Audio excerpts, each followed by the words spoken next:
Sacrifice is giving up what you love for something that you love more. It's not that you don't love it, you love it more. Yeah. My heart broke when I left the summit. You know, I mean, I wept over that. I had many goodbyes over that. I had been there for 5 years. We had invested our whole life, you know, just all in for 5 full years. And yet I was excited for what was coming next to plant. And I think some of that, we see that with our group leaders. It's like they're putting that comfort and preference and all that stuff down on the table, and yet God's moving them and they're excited about what's coming next, you know, but they've got to make that decision to put that stuff down and lay it down and say, hey, the mission is bigger, becoming all that God has for me to be is bigger. You know, every time that I've had a group that's multiplied, I think my favorite part of it is when the apprentice gets ready to leave and we commission them out and able to cast the vision to the rest of the group that is, hey, they are leaving the community that we've all had here together and enjoyed to go create this same kind of community for people that don't have it yet. Right. And when they begin to connect the dots with that, that's what leads to all the other yeses down the road. This is Breaking Barriers, where we help pastors and churches grow so that they can go.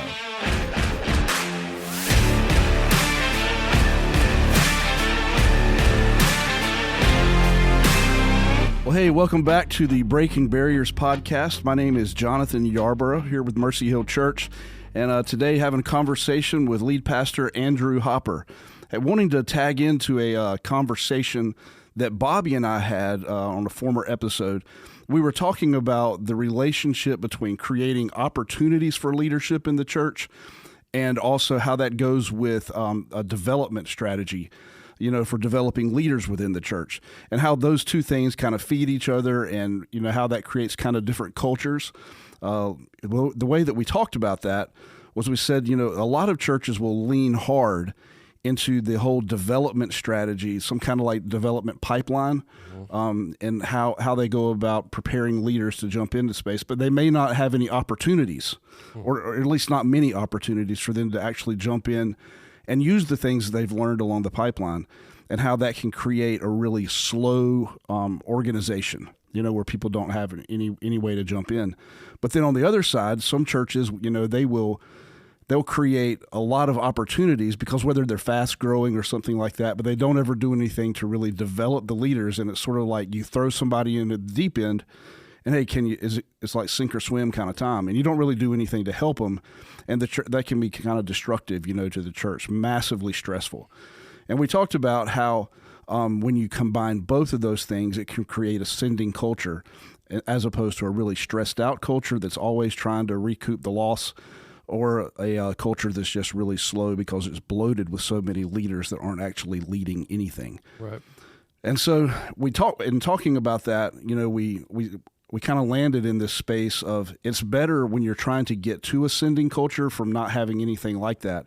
You want to lean first into the stress that creates the opportunity, and then you want to develop the leaders as they step into those opportunities. So a lot of churches will kind of lean the other way, but we have found that, you know, it's better when you're leaning into the creating opportunities first. People step into leadership. They may not be prepared at the outset, but then we can do the work of getting them ready to go. And I just, you know, before we get into talking about some of this stuff in more details, you got anything in there that you'd want to add? Yeah, I think that you guys were right. Like one of them I think does go first. And a lot of the ways that we used to talk about this in church planning world is just the leadership vacuum that is created when churches are planted.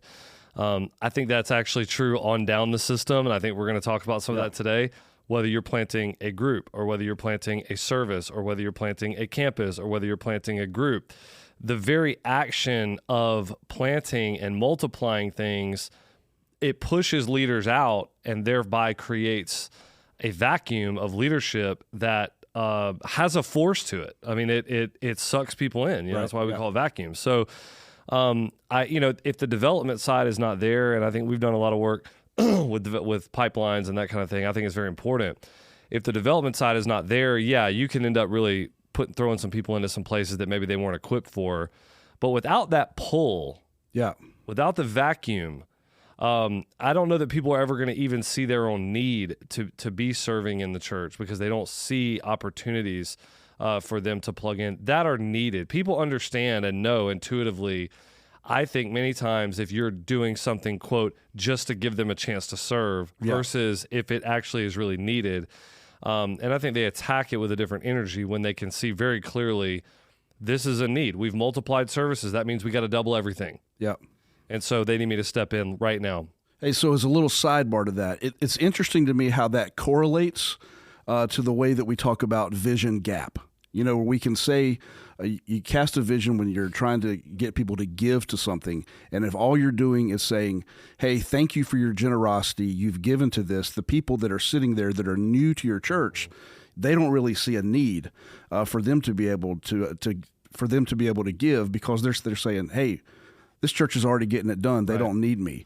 And so it correlates here with the way when you do the vision gap. Can you imagine, church, if we were to have this many that were, we increase what we were doing to this, then the people get to see the need. Same thing with this vacuum. Yeah, if you say thank you, the people that are already in want to run harder. Yeah. They want to give more. They want to run harder. When you connect the dots of you're doing this and look at the kingdom impact, it's only natural for those people to say, man, I want to do more, which is good. That's a good thing, right? That's not bad. That's good. The problem is if you stop there, then you've simultaneously thanked people who are already involved, got them to go deeper, and subtly communicated to people who are not involved, we don't need you. That's right. Where when you create this vacuum, even in the leadership space, people get taken out. They can see the need. This church needs me. Yeah, and it's very natural for them, I think, to just get sucked up. I mean, they step in. Then you got to have the development side, right? And I mean, but it's that vacuum is powerful because the people that do get sucked in, I mean, if they've got the right stuff and they can run hard, they're gonna learn on the job. That's right. But not everybody's wired that way. Some people could be really great if you had a more formal way of developing them, and I think that's why you need both. Yeah. Hey, so let's jump into like the application of this stuff, like what it actually looks like.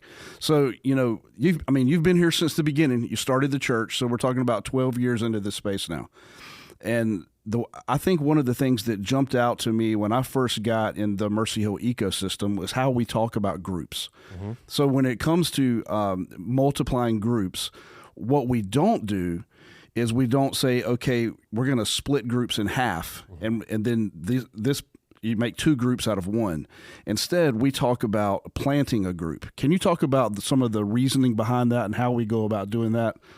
Yeah, I mean, number one, the group world is one of the first places that people begin to wrestle with the tension of what do I like, what do I think is best for me, versus what's best for the mission and what's best for those who don't know. That's right. The gospel yet, or they don't understand church. That is one of it's not the only place, but it's, because sometimes services could be first too, I think. But generally speaking, groups, one of the first places that people really begin to wrestle with that. And the first thing that they want to do is try to grab both. Yeah. So if I got a group of 15, man, okay, you're telling me we got to plant for the mission. So what we're going to do is we're going to grab our 4 best relational couples, and we'll hive up and we'll plant.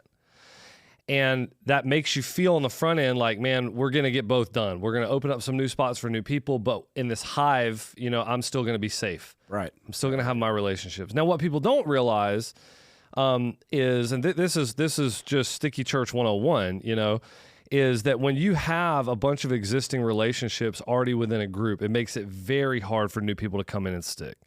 This to me, I mean, I lived this world growing up. This is not the only by far. I could probably name a lot, but this is one of the reasons why small churches stay small. Okay, because it's the same thing. It's the same idea. If your church is 50, 80, 100 people, when new people come in, that feels like such a hive. It's hard to break into. Yeah, everybody there's no spaces where there aren't a bunch of pre-existing relationships and context that you're missing.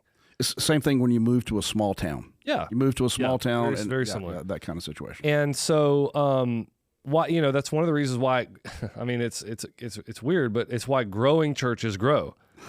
Because the growing churches have a lot of new people. Well, guess what new people connect to? New people, right? So I understand the initial impulse that a lot of people have with splitting a group right down the middle. Let's say we got a group of 20, make it easy, 10 and 10. Yep.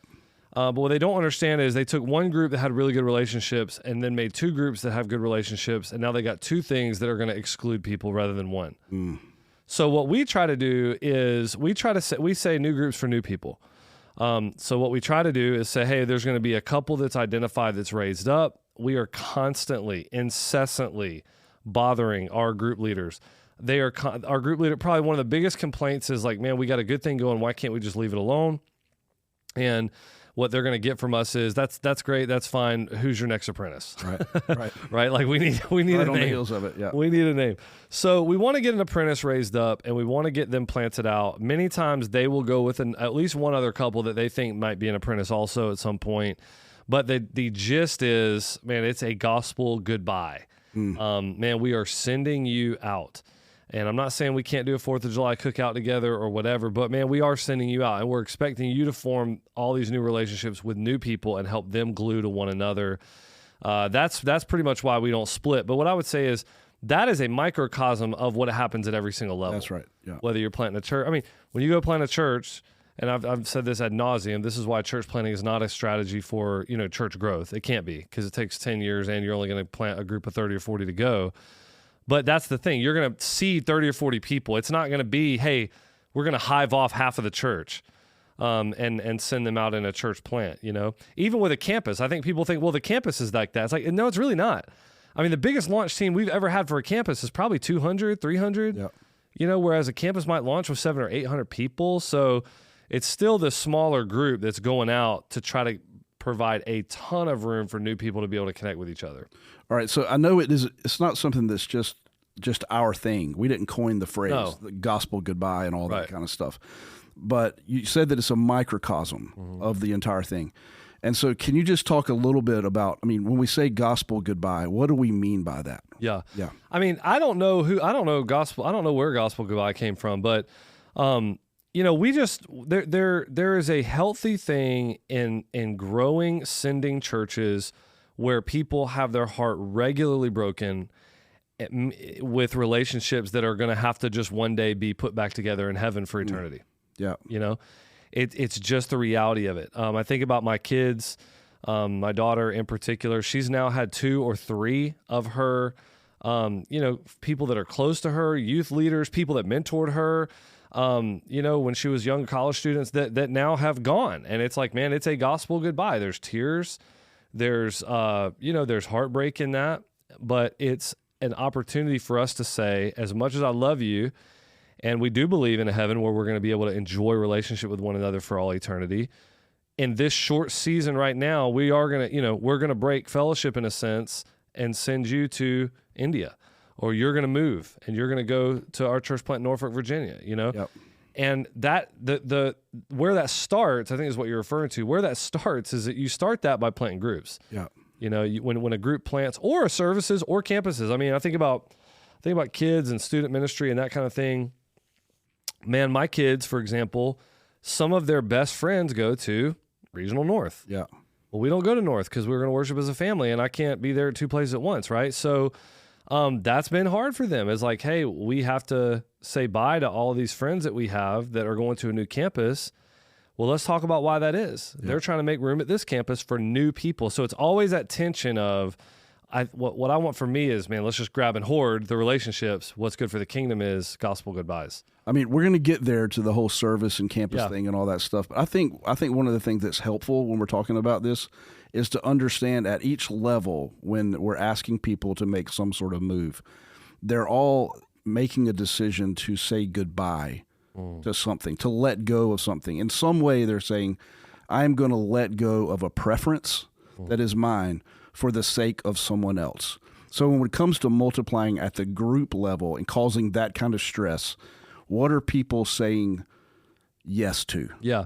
And I think you're right about preference. I think comfort is a big word too, that they're deciding to put the mission over sort of that comfort. I mean, they're saying goodbye to a relationship that they've had. Right. They're saying goodbye to a nightly rhythm that they've had.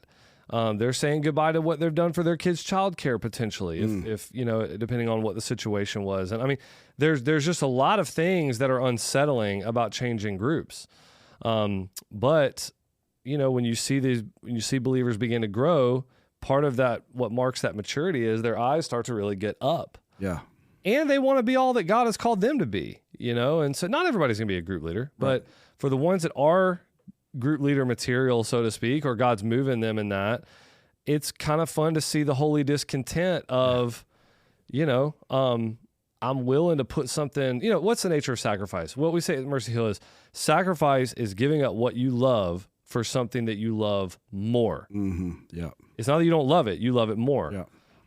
Man, my heart broke when I left the summit. I mean, I wept over that. I had many goodbyes over that. I had been there for 5 years. We had invested our whole life, just all in for 5 full years. And yet I was excited for what was coming next to plant. And I think some of that, we see that with our group leaders. It's like, they're putting that comfort and preference and all that stuff down on the table. And yet God's moving them and they're excited about what's coming next, but they've got to make that decision to put that stuff down and lay it down and say, hey, the mission is bigger. Becoming all that God has for me to be is bigger. Every time that I've had a group that's multiplied, I think my favorite part of it is when the apprentice gets ready to leave and we commission them out and able to cast the vision to the rest of the group that is, hey, they are leaving the community that we've all had here together and enjoyed to go create this same kind of community for people that don't have it yet. Right. And when they begin to connect the dots with that, that's what leads to all the other yeses down the road. So let's shift to some of those other yeses. All right. So when it comes to services, that's a little bigger jump because now you don't just have to have a leader. When you start to shift to having new services, what are some of the things that are required that stress the organization of the church when you get ready to start multiplying services? So can I say one thing about this? Sure. So people who are not watching this on YouTube or whatever, and this is the way my mind works, we're going to build a ladder here. That's right. Sort of, right? Yeah. A reverse triangle, pyramid kind of thing. But if you just want to think about the ladder, rungs on a ladder. That's right. It's going to go groups, services, campuses, church plant, right? That's right. All right, so we're building up those 4. Yep. And what you're saying is, I mean, and I need to say this, I don't know if you guys, Bobby, said this or not, but I mean, I think you uniquely have packaged this in a way that many church leaders have felt, but have never necessarily said out loud. So, I mean, this is completely proprietary to you. Not that you're going to make any money off of it, but, I mean, it is pretty genius in my opinion. I think when I heard you do this stuff the first time, I was like, oh my gosh, we feel what you're saying, but that's exactly what it is. So, all right, so we talked about groups. You're willing to say goodbye to preference, comfort, nights of the week, all that. Well, now you start talking about services, and it's the same stuff, but it's a little more amped up. Yeah. Because now you might even be talking about going to church on a different day. Yeah. People don't do that in the South. That's right. I don't go to church anytime other than 11 on a Sunday. That's right. Now you're talking about, no, we need you to go at night at 5 o'clock on Sunday, or we need you to go at 9, or we need you to go on Thursday. I mean, that kind of idea, different service time. And like I said earlier, man, you're starting to mess with kids' friendships. You're starting to mess with the routines that you guys have about going to Nanny's for lunch after church or getting up at a certain time or all that kind of stuff. You're starting to mess with relational things, friendships that people have. They see the same people at church. I've noticed this at regional campus a lot. I don't think it's wrong by any means. I think it's awesome, actually. But, people that group up in the community, they end up going to the same services. Yeah. That's just what they do. It's like, man, if they golf together, if they do business together, they end up kind of being at the same service together. It's just how it works. And you're saying goodbye to all that stuff. Yeah. Yeah. So they're saying yes, in a sense, to I'm going to put this stuff aside. I'm going to put my preferences, my routines aside, all of that kind of stuff. What's the reason that someone would do that? Yeah, I love what you said about group because it's the same idea. We're going to create this for people that don't have it. There it is. Yeah. And we've tried to do there's two ways, okay, to try to motivate people. Number one, man, you try to give rewards. You try to just sell them on how awesome an off-service time is. It never works, okay? I mean, I'm not saying don't do it, but the way that we have found is man, you just got to go hard in the paint on the mission. And people understand it. Most new people want to come to the live campus in the prime time slot on Sunday morning. Yeah, that's when they're going to show up. That is when, that's when most, and we have the data for that. I mean, most first-time guests show up at our largest campus, our live campus, on the prime slot on Sunday morning. That would be like 10 o'clock. We've tried to split the difference. We try to make everybody unhappy. So we do a 9:15 and a 10:45. So there's not an ideal. We're trying that because what'll happen is it'll pack in. What we've done over 12 years is then we say, okay, it's really two-part. You ask people first, and ours, the 9:15 is still smaller. So the first part is move to the 9:15. But really right now, those are pretty comparable. I mean, they're both over 80%, so doesn't really matter. So then it's like, okay, would you move to the overflow room? Mm-hmm. Which, man, on our campus, it just really sucks. I mean, it's just a different. I mean, you got to walk through a maze of a business park our volunteers are awesome. Like, our volunteers are great. They make it a good environment, but it's really just, man, that's hard. Yep. You got kids, you don't even know how to get out of the building, right? And your kids are in some other part. I mean, and that's the reason that it's our leaders that are so we're asking leaders to go do that. But man, the big ask is just straight up big boy time. Go to a different service, off time service time, and the reason is because anytime you take yourself out of that main space, your seat will get backfilled with somebody who is new. Yeah. And who knows what God is doing in their life? Who knows how long God has been after them? Who knows what kind of brokenness is there? I just tell people, like, man, the strategy of where you sit, if it could really affect gospel change in somebody else's life, isn't that worth it? Yeah. And we're going to get into campuses and maybe in just a minute, but Regional North is really that way too, because we don't need a campus a mile from our campus, but we need the seats. Yeah. I mean, it's basically a volunteer-led overflow venue a mile down the road, right?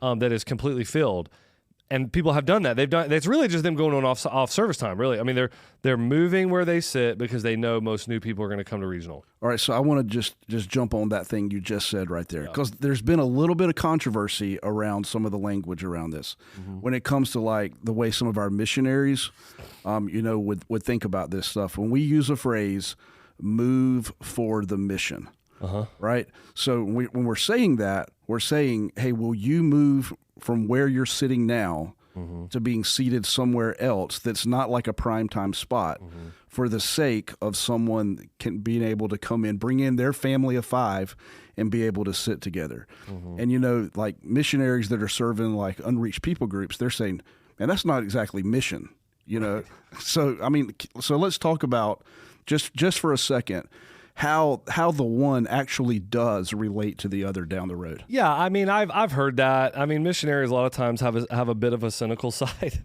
We love them though. I mean, we love them. I mean, it's saying they could probably say multiple things like that about pastors and stuff, about being belief oriented or whatever. I mean, but the reality is, acting like moving seats is not mission is the same thing as acting like getting made fun of in high school for your faith is not persecution. Yeah. It is. Yeah. Now that, when you want to get real belief oriented and lay it up next to the person who is, in some work camp in North Korea, and you want to make hey, are you telling me these two things are both persecution? It's like, yeah, they are actually. It's a wide degree. I mean, I don't think we're saying that, that there's not more, it's not more difficult or there's not a higher call or something like that, maybe in going to the nations or something.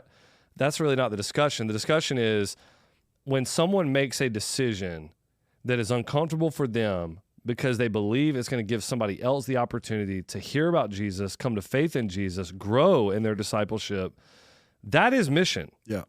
And so if where you sit can affect that, then I would say it's part of the mission. In our church, when we have somebody that's serving in, say, like South Asia or something like that, I think that we could pretty safely say that's not the first time they've said yes to something. Totally. There's been such a series of things that they've said yes to that were in some way inconveniencing their life for the sake of the gospel. And this is just one of those things. Yep. And so that's the reason that we can say, hey, move for the mission, because yes, it's opening up space for someone else to be able to come hear the gospel, but it's also preparing that person's heart for down the road when something else is going to be asked of them.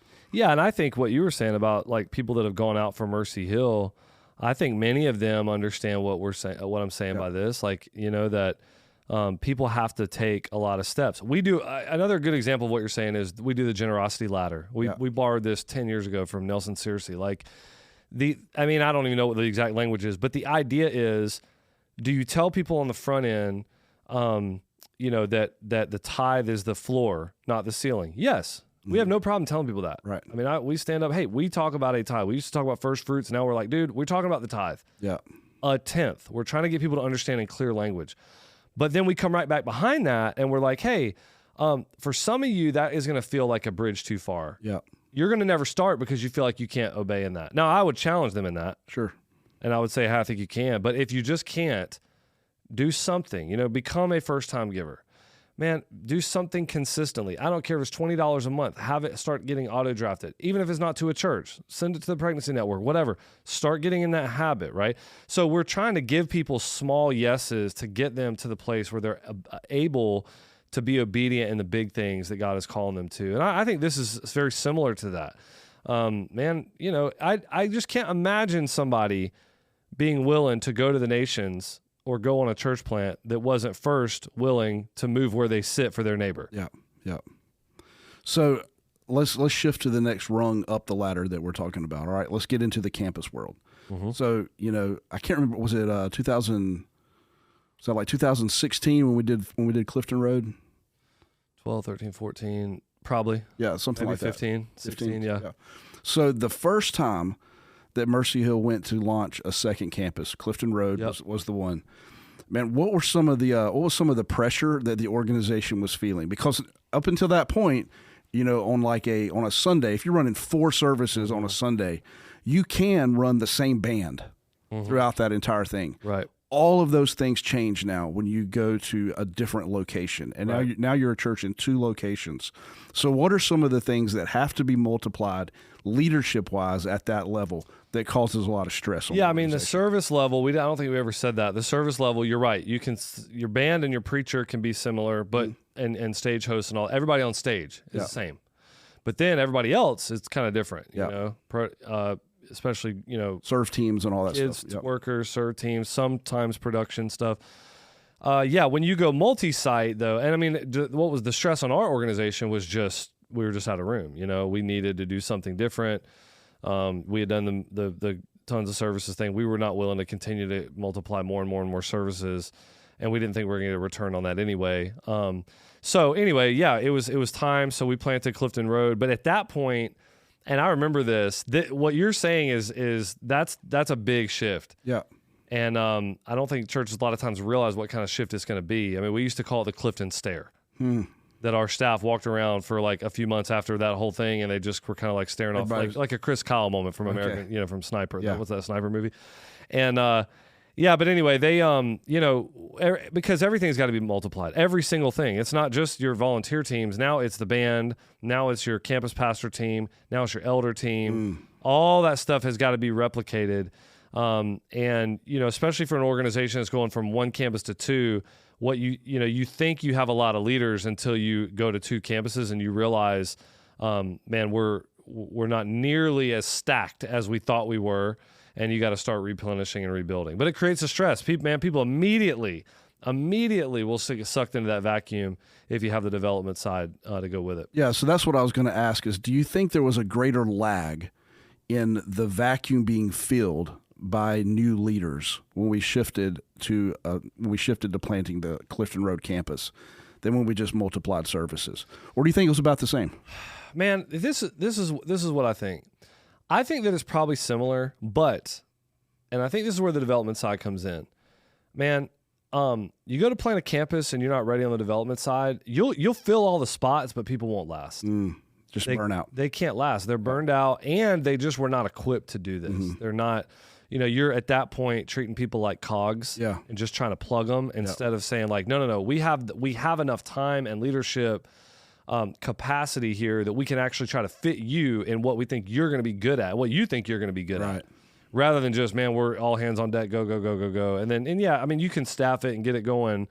I just don't know if people are going to do that for a long time. They're going to end up kind of burning out of that. So the lag time is probably about the same, but the amount of energy you have to put into the development side of it on that back end to keep people around, that's the key to the whole thing. Well, I think so. And I also think that a campus inherently has way more fanfare from the stage. When you launch a service, it's almost all ground war. Yeah. In terms of like recruiting new people and all that. When you launch a campus, you're actually having campus interest meetings, and next thing you know, you have this, like we're doing for the Ridge right now. I mean, we're now out of the ground war phase of trying to launch the Ridge campus has been 2 months. Now we're finally getting into the public phase, and that's meaning, like yesterday, we had 3 different meetings, 2, 3, and 4 o'clock on Sunday afternoon, 40, 50 people each coming through. These are people that are not very connected. And so there's this pool of people that we're trying to draw from. Hey man, have you got, get them through the weekend or get them ready to serve on this team. You're essentially trying to get them to feel the vacuum. Yeah, and you don't have a lot of that from the stage. You don't have a lot of the air war when you're launching a service that you have on the ground war side. Right. Yeah, that's good. That's good. Anything else you'd want to say about the campus side of that?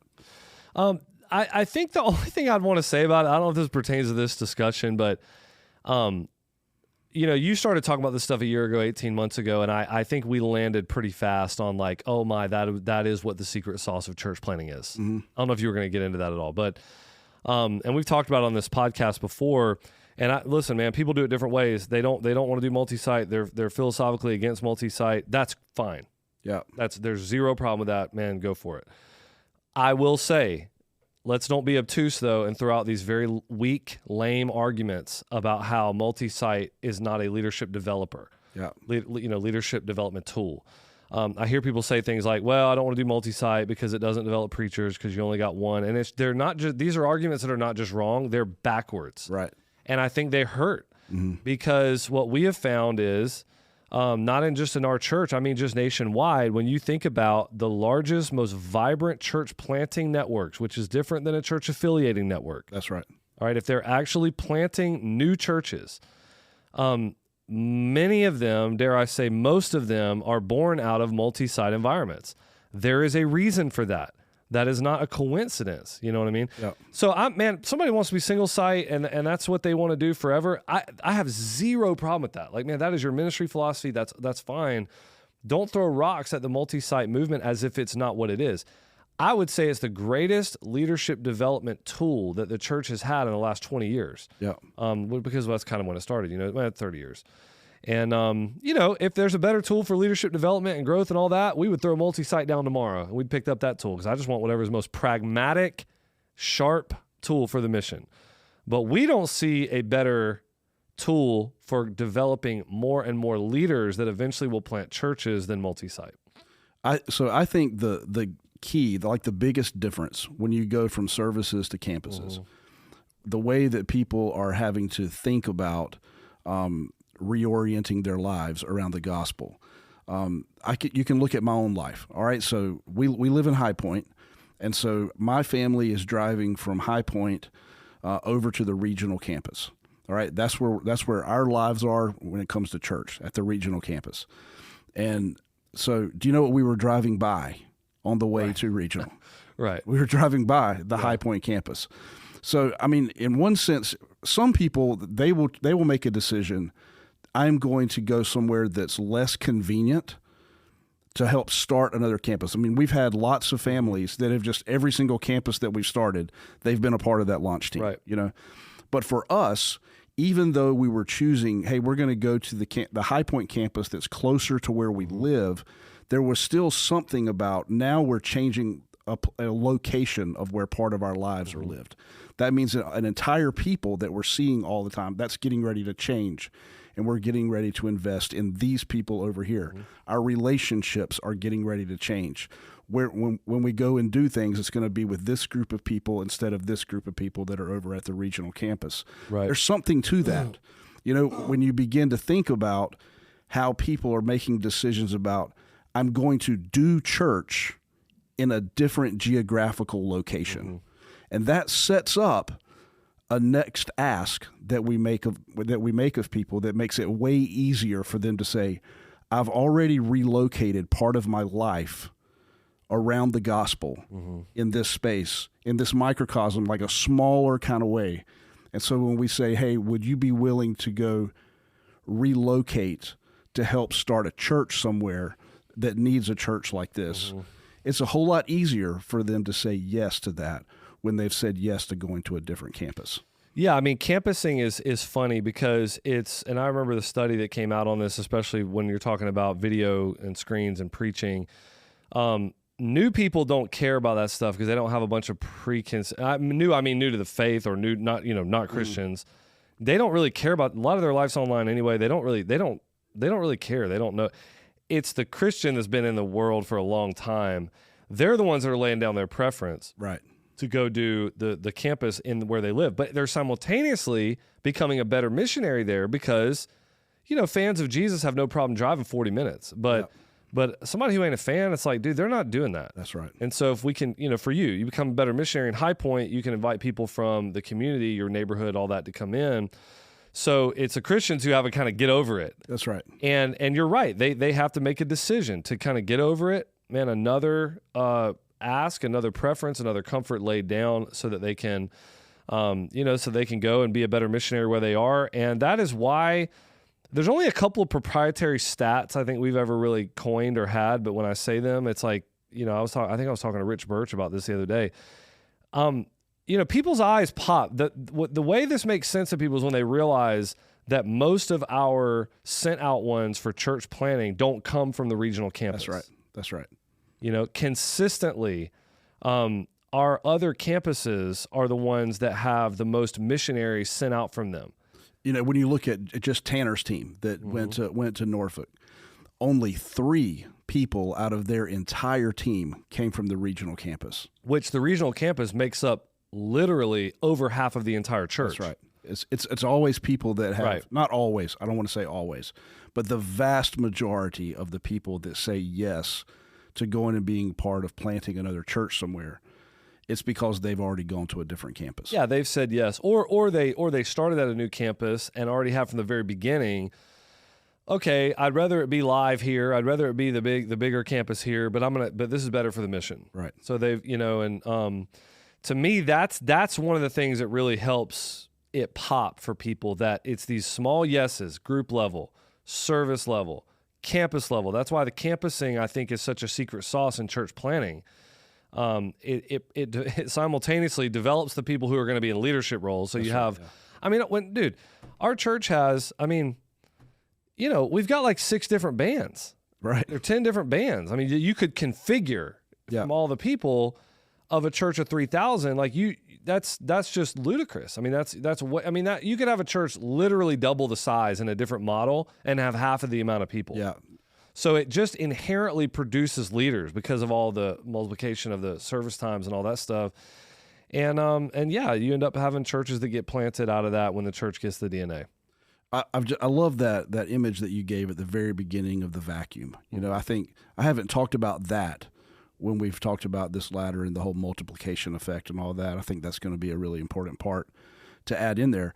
But, for me, when I'm out talking to other people from other churches or like leaders from other networks, and the question always comes back, how in the world do you guys get so many people to say yes to what seems to be such radical kinds of things? And I think it comes back to, it's because it's not the first yes that they've said. It's been a series of yeses all along. So even when it gets to the church plant, which that creates more stress, because all of a sudden now you're just seeing people leave your church completely, and that creates a vacuum as well. Yeah, I think the High Point campus is probably just now beginning to recover from the Norfolk church plant. Travis has done a great job, and they, I can't even, how many leaders they have in the pipeline over there now. It's incredible. But that's coming on the heels of some pretty big heavy hitter people that have been long-time staff members. Yeah. We had multiple elders, leave from that one campus. Leadership-wise, Port City Church in Norfolk kind of gutted the High Point. It took a big chunk, but we just believe, and look what's happening. That's right. We believe, it's like God's math. I think that our High Point campus had the most amount of group apprentices of any of the campuses this past time, probably even over regional, which is half the church. It's God's math, man. You open your hands, you let it go, and what is he going to do? He's going to backfill, and we just got to believe he's going to keep doing that. I just love that. Hey, this has been a really great conversation, and super grateful to be able to have that with you, and especially to be able to get your vantage point on what this has looked like from the very beginning as all this stuff's about. Thanks a bunch, man.